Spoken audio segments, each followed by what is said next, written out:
И ќерката на Зоран Заев, Александра, за малку ќе била дел од компромисот кој доскорешниот македонски премиер го направил со неговиот поранешен грчки колега Алексис Ципрас околу спорот за името.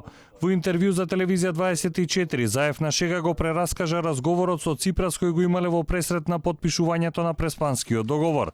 Иако е нејасна причината поради која чувствуваше за потребно да изнесе пикантерии во кои се споменува неговата ќерка. Кога речиси се било договорено и ставовите за главните прашања били усогласени, се појавил нов проблем. Ципрас му рекол дека проблемот бил неговата убава ќерка, која тој ја видел во грчките медиуми, но Заев и за тоа имал решение – размена ќерка за грчки остров. После саат време разговор, вели Зоран, имаш еден проблем. Кој проблем? Нов проблем некој? Вика, нов е проблем. Што е проблемот, Алексис? Вика, имаш многу убава ќерка. И викам, а ти син да немаш? Вели, имам два.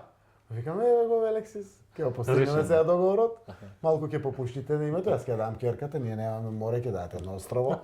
Така да, полека и ќе го најдеме решението. Екс-премиерот и актуелен лидер на СДСМ повеќе пати во минатото беше во центарот на вниманието со различни изјави. Беше прозиван за непримерни потези, искази и навреди. За последната изјава за неговата ќерка засега молк. Алфа се обиде, но не успеа да добие одговор од неколку активистки кои во минатото застануваа во одбрана на правата на жените и децата.